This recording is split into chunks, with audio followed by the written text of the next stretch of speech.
Gracias, Pastor Valenzuela. Voy a pedir a los hermanos que están muy atrás si se pueden hacer más adelante, pero a lo mejor allí ven bien los cuadros. Quédense donde quieran. Así es de que yo a veces si me mueven el cuadro un poquito más atrás, por favor, yo se los agradezco. Y gracias por quien me mandó el agua, por favor, se los agradezco mucho. Ahí está bien, gracias. Este tema es muy interesante y me alegro. Estaba viendo a ver si estaba el esposo de la hermana Ortiz, pero no está, está por allá. Quería mencionar algo de Puerto Rico. Tuve el privilegio de estar en Puerto Rico varias veces, pero en una de las que estuve, me invitaron para hablar por televisión, por un auditorio, y todo fue muy interesante. Lo más interesante fue que me llegó un citatorio en donde 2 jesuitas querían hablar conmigo. Y yo le pregunté al presidente de la asociación qué le parecía si yo hablaba con ellos. Me dijo, sí, le digo, ¿usted quiere? Le digo, yo claro, yo quiero hablar con ellos. Entonces dijo que sean en las oficinas de la asociación. Y entonces le dije, perfecto, que sean las oficinas de la asociación. Llegaron y eran 2 sacerdotes más o menos de mi edad. No, esto fue hace años atrás, así que en una edad todavía no tan madura. Así que la pregunta que me hicieron dice, queremos saber si usted verdaderamente es un ex sacerdote o es un impostor. Dice, y para eso queremos hacerle unas preguntas. Primero, si habla latín. Y bueno, entonces empezamos. Le dije, ¿qué es lo que usted dice? Recíteme el Padre Nuestro. Entonces yo empecé, Pater noster, qui es in celi, sanctificetur nomen tuum, advenia regnum tuum, fiat voluntas tua, sicut in cielo et in terra, pane nostrum quotidianum, da nobis hodie, et divite nobis de vita nostra. Ya, dijo, ya es suficiente. Ok. El credo in unum Deum, Pater omnipotentem, factorem celi et terra. Bueno, casi todo, el yo pecador, confiteor de omnipotente, beate María siempre virgine, beato Micael arcángel. Bueno, suficiente. Dice, ahora díganos, ¿quién lo ordenó? Ya le dije, don Luis Cabrera Cruz, en tal fecha, en tal lugar, Entonces dice, creo que es suficiente. Le digo, y perdone, ¿a qué viene tanta pregunta para que yo le pueda probar que fui sacerdote? Dice, es que aquí hace tiempo estuvo un pastor, Samuel Bakioki, que dice que fue graduado en la Universidad Gregoriana y es un impostor. Dice, nosotros somos jesuitas y hemos investigado todo lo de él y él nunca estuvo en la Gregoriana de Roma. ¿Qué es la Universidad Gregoriana de Roma? Es la máxima casa de estudios de los jesuitas para todo el mundo. Es diríamos el Andrews de nuestra universidad, de Andrews para los adventistas. Dice, y él no es verdad. Le dije, mire, eso yo no me meto en ese terreno. Lo que ustedes me vinieron a preguntar a mí si yo era un impostor, yo no soy impostor, se los puedo probar, se los he probado. Si todavía quieren hacer más preguntas, háganla. Dice, porque nosotros tenemos controlado todo en todas partes del mundo de lo que es la iglesia adventista. Y hermanos, esta tarde vamos a estudiar algo acerca de los jesuitas. A mí me han preguntado muchos hermanos en algunos países, especialmente en Argentina, me preguntaron si yo no era un infiltrado jesuita. Le dije, bueno, en primer lugar yo no era jesuita, yo era un sacerdote diocesano. Y para esto vamos a ver un poco. Puse de entrada, porque este es el estudio número 15 de mi serie que yo tengo del conflicto de los siglos. Y esto es importante, hermanos, que ustedes sepan, porque si ustedes han leído el conflicto de los siglos y no han entendido quiénes son los jesuitas, ahora lo van a entender. Es un poquito extenso, por eso se va a llevar 2 partes, y esta es la primera. Y ustedes saben que es primera vez en la historia que hay un papa que es jesuita. Nunca había habido un papa que fuera jesuita y ahora hay un papa que es jesuita, ¿verdad? Si me le arreglan un poquito ahora, hermanos, yo sé, ya, gracias. Primero déjenme hacerles un diagrama para que ustedes entiendan bien cómo es la estructura general de la iglesia, porque muchas personas venimos del catolicismo, especialmente los que no tuvieron que tuvieron la oportunidad de ser ni monjas ni curas, ignoran muchas cosas. En el diagrama ustedes ven que está Dios primeramente, después viene el Papa, que aparte de ser el Papa es el obispo de Roma, pero no es el obispo para que tenga la Basílica de San Pedro como catedral, no, es basílica. ¿Qué diferencia hay entre una catedral y una basílica? Basílica es donde han coronado un rey, viene del griego basileo, que significa rey. Entonces, por ejemplo, decir, en la Villa de Guadalupe, ¿por qué dicen que es basílica? Porque ahí coronaron a la Virgen. Así que donde coronan es basílica. Lo que no es una catedral, que quiere decir cátedra, es la cátedra del obispo. ¿Y cuál es la catedral del obispo, del Papa? No es San Pedro, esa es la Basílica de San Pedro. La catedral del obispo del Papa en Roma es San Juan de Letrán, que es una iglesia mucho más antigua aún todavía que la basílica actual. Luego se divide en arzobispos y abades. Los abades son los padres superiores de todos los monasterios.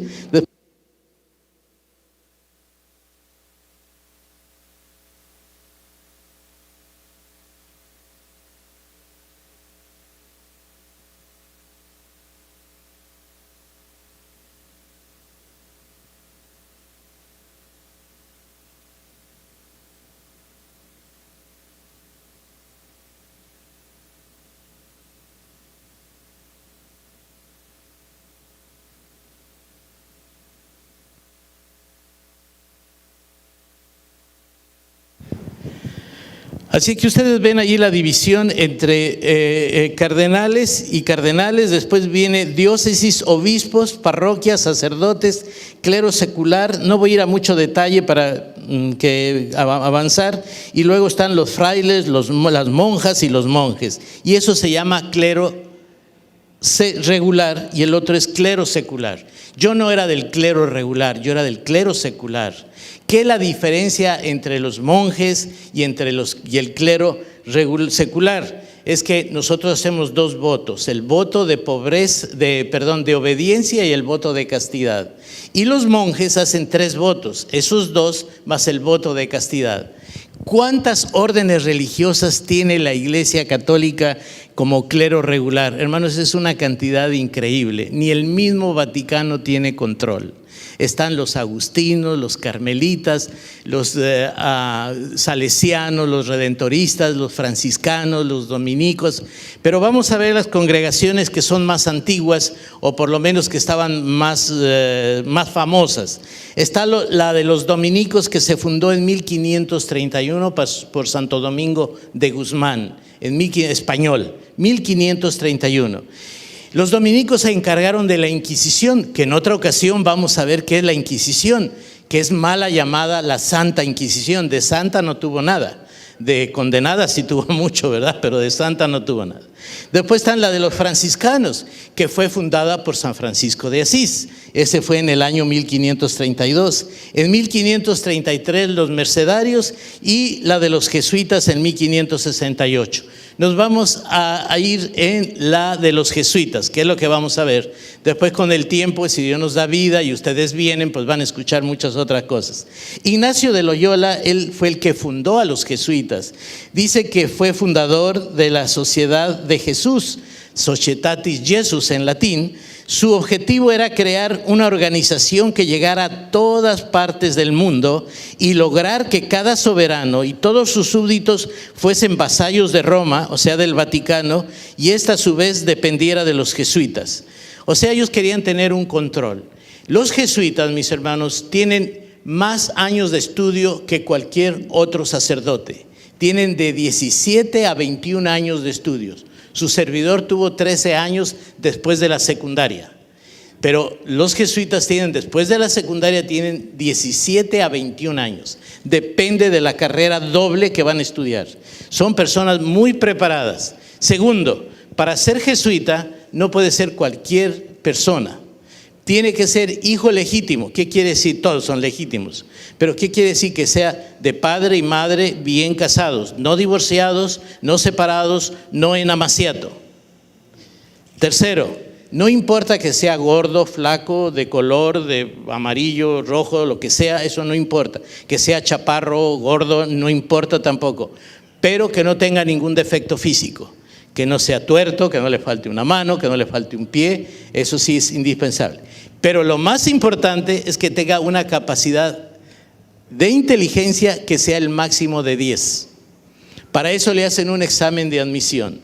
Cuando su servidor le nació en una época de juventud de irme de misionero y quería irme al África con los padres combonianos, otra orden religiosa, otro compañero mío le dio por querer irse de jesuita. Mi rector, ya saben, le conté la historia, me dijo, bueno, ve y convierte primero al chino de la esquina de la tienda y si lo convierte te dejo ir con los combonianos. Pero pues dije, no, era budista, no lo pude convertir, ni traté tampoco. Y el otro compañero se fue a México con los jesuitas, pero no pasó el examen, sacó 8 y ellos quieren 10. Tienen que ser personas muy inteligentes, muy capaces, porque deben aprender demasiadas cosas, sobre todo el control de muchas otras cosas. Ignacio de Loyola nace en 1491, vísperas, no quiere decir que un día, o sea, un año antes del descubrimiento de América, en el pueblo de Azpeitia. Ahorita lo vamos a ver dónde está ubicado en el mapa de España, porque si nosotros apenas nos recordamos dónde nacimos en México, ¿verdad? Menos en España. En la provincia vasca de Guipúzcoa, en la parte norte de España, a los 16 años sus padres lo enviaron a servir como paje de Juan Velázquez, el administrador del reino de Castilla. Allí es donde tal vez le nace la vocación de ser un militar. Allí está la Flecha Roja, casi colindando con Francia, y que más tarde iba a intervenir él en una guerra contra los franceses. Ahí ven en la parte norte de España, allí nació Ignacio de Loyola, que ya vieron el nombre. En mayo de 1521 entra en una batalla y le dan un cañonazo en un pie. Y esto le va a llevar a que esté en cama casi 2 años, sufriendo mucho, porque no había los adelantos que ahora hay, ¿verdad?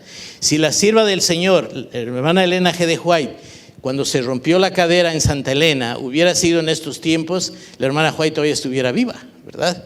Pero en su tiempo no. Por eso un día una hermana por ahí se rompió una cadera y llegó una hermana y en lugar de darle ánimo le dijo, uy hermana, se va a morir. De eso se murió la hermana White. Así de que no demos de ese tipo de ánimo, ¿verdad? Pero dice que allí en la cama se puso a leer Ignacio de Loyola muchas vidas de santos. No había televisión, no había internet, no había todo ese juego que tenemos ahora de saber los chismes de todo mundo, ¿verdad? A través del teléfono. No había nada de eso de entretención. Hay que se ponía a leer vida de santos. Y claro, inspira. Si usted se pone a leer pura vida de militares, acaba por querer ser militar. Pero él se puso a leer vida de santos y sintió una espiritualidad. Muchas veces la lectura, hermanos, depende de lo que usted lea, en lo que lo hace. Yo una vez me puse a leer un libro de misterios y me puse nervioso. Dice, jamás leo yo estas cosas. Pero cuando leo libros de inspiración de hombres que progresaron, usted se siente con deseos de progresar. Pues allí Ignacio de Loyola tiene. Y se cuenta la historia que él odiaba a los moros. Hasta el día de hoy en España hay problema. A los que son de origen musulmán les llaman moros. Y a los judíos que estaban en España les decían marranos. De allí se viene la palabra que nosotros usamos para los puercos, para los cochinos, marrano. Y a los españoles les dicen payos. Así que cuando vaya usted a España, ni diga moro, ni diga payo, ni diga marrano, porque todas son palabras insultativas, ¿verdad? Así que nosotros en México a los españoles decimos gachupines, que tampoco no es muy agradable, ¿verdad? Pero cuando vaya a España evite todas esas palabras, no se las diga porque son insultativas. A nadie le diga moro porque se insulta también. Así que, pero él le tenía un poco de odio. ¿Y por qué odiaba Ignacio al moro? Porque no creían en la Virgen y él era muy mariano. Y dice que una vez iba en el camino conversando en su caballo y al lado iba un moro y el moro le dijo, pues yo creo que existió María pero no fue virgen. Eso fue suficiente porque lo iba a matar. Pero dice que de momento tuvo una visión y le dijo, no mates al moro. Dice, porque no te vas a manchar las manos. Y en esa visión él se detuvo y dijo, bueno, voy a soltar mi caballo. Si mi caballo sigue al moro, voy y lo persigo y lo atravieso con la espada. Pero si mi caballo no sigue al moro, entonces lo dejo en libertad. Y el caballo parece que no siguió al moro y lo dejó libre. Eso cuenta las historias de la vida de Ignacio. Estamos viendo una vida rápida de él. La experiencia de Manresa es otra historia.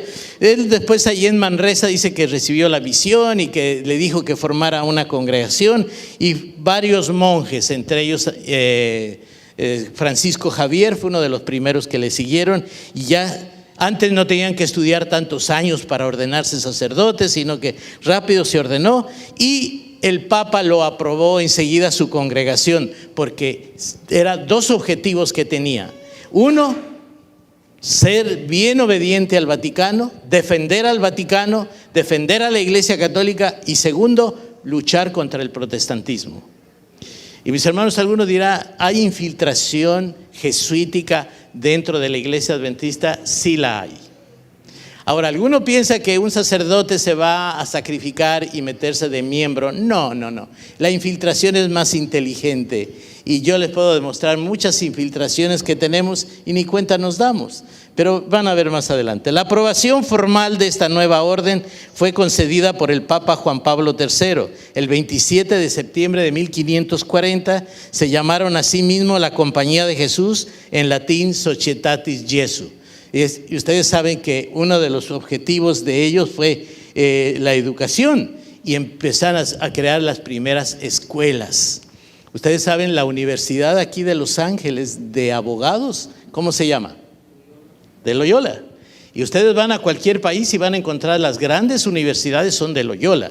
Y él puso como lema ad maiorem Dei gloriae, a la mayor gloria de Dios. Ese es el lema de los jesuitas. En 1548 empieza a fundar la primera escuela. Les vuelvo a repetir, en Roma está la universidad más grande que puede tener el mundo jesuítico. Murió el 31 de julio de 1556, pero ya había dejado establecida la orden y las reglas para que funcionaran los jesuitas. Uno de los principios de él, el carácter y la filosofía de los jesuitas es el siguiente. Esto es muy importante. Dice: debo dejarme guiar y mover como el pedazo de cera se deja manejar. Debo de ser como el cadáver que no tiene voluntad ni criterio, como un pequeño crucifijo que se deja llevar de aquí para allá sin dificultad, como el bastón en las manos del viejo que se queda donde aquel lo pone y donde mejor uso puede hacer de él. Así debe ser la obediencia de los jesuitas. Entonces el lema es preinde ad cadáver. Dice, como un cadáver debe ser la voluntad de un jesuita, lo que diga el Padre Superior. Ustedes saben cuántos estudiaron historia de México, sean sinceros. El que no, pues no estudió. 1, 2, 3, 4, 5, 6. Ustedes recuerdan que hubo una persecución en México sobre todo lo que era católico, y se llamaron los cristeros. Después de los cristeros pasó a llamarse sinarquismo. Después de sinarquismo empezó Acción Nacional. Y después de Acción Nacional actualmente es el Partido Acción Nacional, el PAN. Esa es la historia. Pero cuando Benito Juárez, que fue seminarista católico, y vio el abuso de la Iglesia Católica a tal grado que en la ciudad de Puebla todas las casas eran del clero, o de los dominicos, o de los franciscanos, o de los agustinos, o de los redentoristas, o de alguna orden.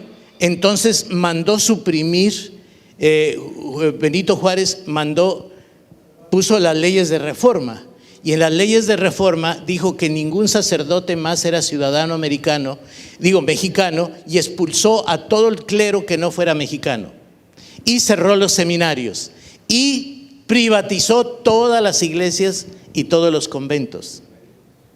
Entonces no había seminarios, no iba a haber sacerdotes. ¿Qué iban a hacer? Entonces en Nuevo México, donde yo estuve, en un seminario en una ciudad que se llama Montezuma, allí puso un seminario grande. Tuve la oportunidad, como estuve 4 años en Nuevo México, de ir a ver ese lugar de Montezuma que está a 50 millas de Santa Fe. Y allí vi, claro, ya no es seminario, ahora es el edificio, pero yo conocí el edificio donde estuvo el seminario en el exilio, porque ningún seminarista había en todo México. ¿Y quiénes lo manejaron? Los jesuitas. Todos los libros de texto de los seminarios escritos por los jesuitas. Todos los ejercicios espirituales para sacerdotes, monjas y seminaristas, ¿quién los dicta? Los jesuitas. Tienen un control completo Pero ¿qué pasó con los jesuitas? Vamos a ver más adelante. Vean la historia. Y estamos a grandes rasgos, hermano. No crean que estoy yo ahondando en una historia que yo tengo como 5 tomos, hablando de los jesuitas. Pero ustedes con que comprendan esto va a ser gran bendición. Napoleón Bonaparte dijo: los jesuitas son una organización militar, no una orden religiosa. Napoleón no los quería. Su jefe es el general de un ejército, no el mero abad de un monasterio. Y el objetivo de esta organización es poder en su más despótico ejercicio, poder absoluto universal, poder para controlar el mundo bajo la voluntad de un solo hombre, el superior general de los jesuitas. Ustedes saben que todos los movimientos que la Iglesia Católica tiene viene de los jesuitas. Los Caballeros de Colón, fundado por jesuitas. El Opus Dei, fundado por los jesuitas.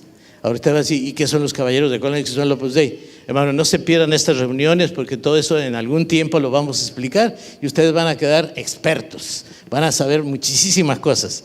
Bueno, en 1773, este Papa, Clemente XIV, que yo creo no había peluqueros en su tiempo, porque miren qué melenudo estaba, ¿verdad?, abolió la orden de los jesuitas mediante la bula. La bula es un documento oficial que se llama Dominus ad Redentur. El Señor Redentor desbandó a los 23,000 jesuitas. Ya para esa fecha había 23,000 jesuitas que existían en el mundo, y puso a su padre general y a sus consejeros en prisión en las mazmorras papales. Es la única orden religiosa que el mismo Papa dijo: no más, vamos, y sus directores los metió a la cárcel, el mismo Papa. ¿Por qué? Porque se estaban rebelando contra la misma autoridad del Vaticano. Desde entonces se empezó a llamar al padre general de los jesuitas el Papa Negro.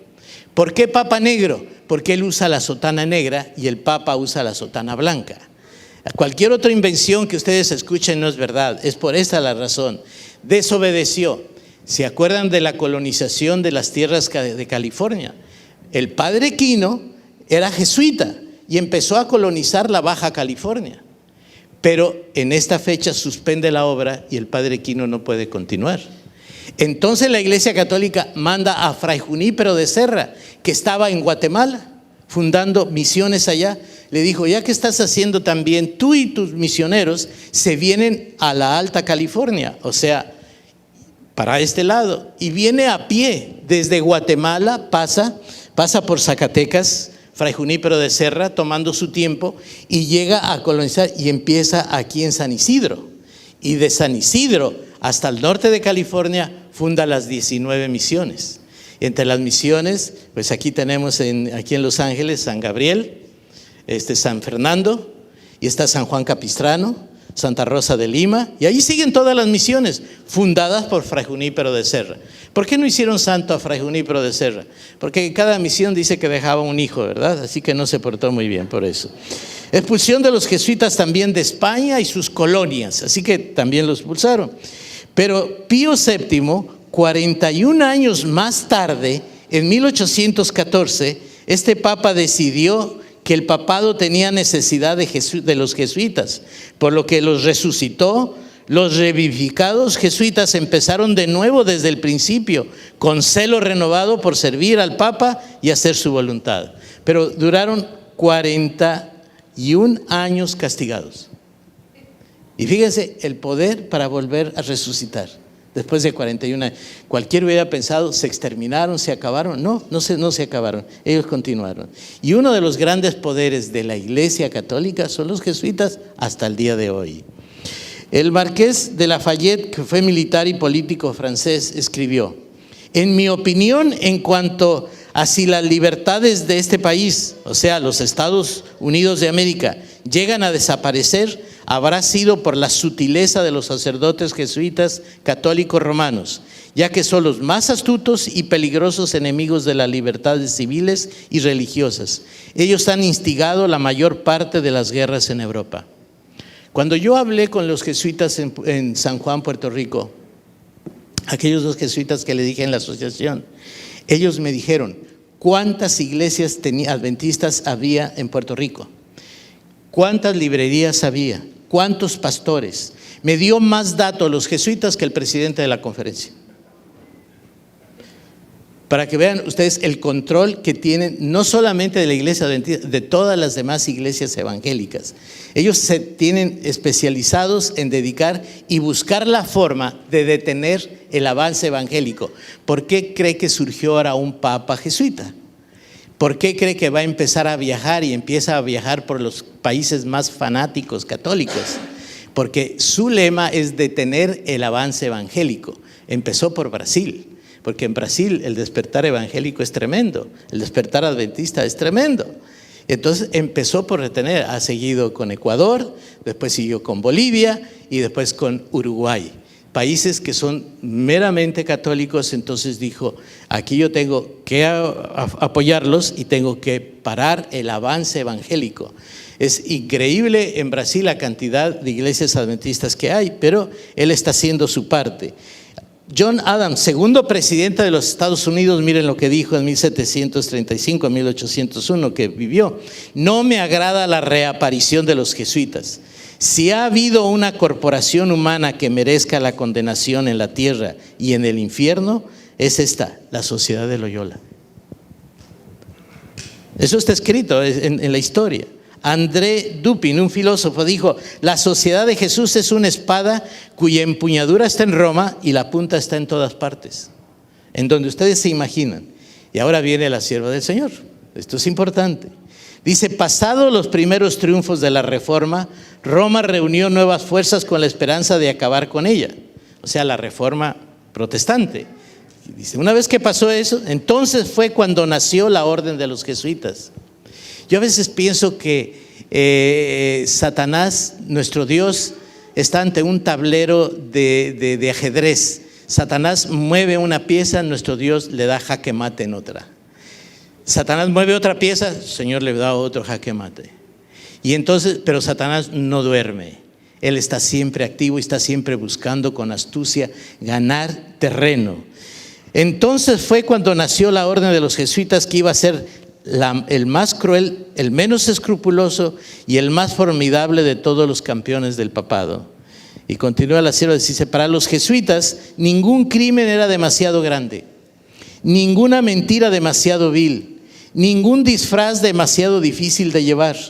Ligados por votos de pobreza y de humildad perpetuos, estudiaban el arte de adueñarse de las riquezas y del poder para consagrarlos a la destrucción del protestantismo y el restablecimiento de la supremacía papal.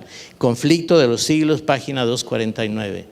Y mis hermanos, actualmente, bajo el Opus Dei, fíjense cómo trabaja el Opus Dei. El Opus Dei, una organización formada por los jesuitas, es un sistema económico, político, social.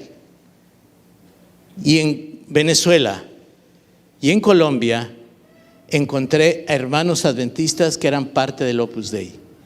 Dice, porque el Opus Dei le dice: tú puedes ser de cualquier iglesia, pero tú eres parte del Opus Dei. Y hermanos creen firmemente en el Opus Dei. Yo hablé con varios en la ciudad de Cali, Colombia, y le dije: ¿cómo usted es del Opus Dei? Dice: no, es que nosotros no tenemos que estar ligados con la iglesia católica, podemos ser adventistas, pero eran parte del Opus Dei y tienen muchas cosas secretas. Es más, también están unidos hasta cierto punto con la masonería. Y entonces me dijo: la hermana White era masona, me dijo uno del Opus Dei. Dice: ve a ver la tumba, ahí está el obelisco, símbolo de los masones. Y en fin, tienen unos argumentos terribles. Y ustedes vayan al internet, hermanos.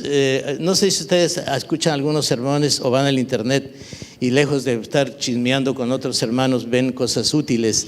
Allí está Esteban Bor. Esteban Bor fue mi compañero en Colombia.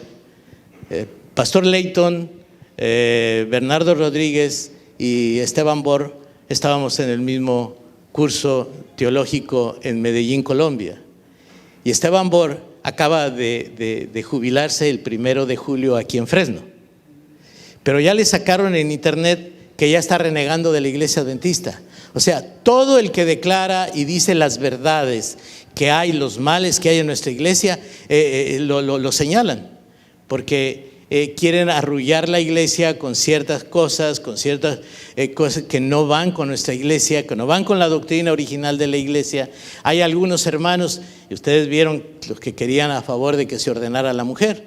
Todos los Países Bajos, y ya les saben por qué son bajos, porque están bajo el nivel del mar, no porque están chaparra, hay gente chaparra, no, se llaman bajos, están bajo el nivel del mar, que es Bélgica, Holanda, Suiza.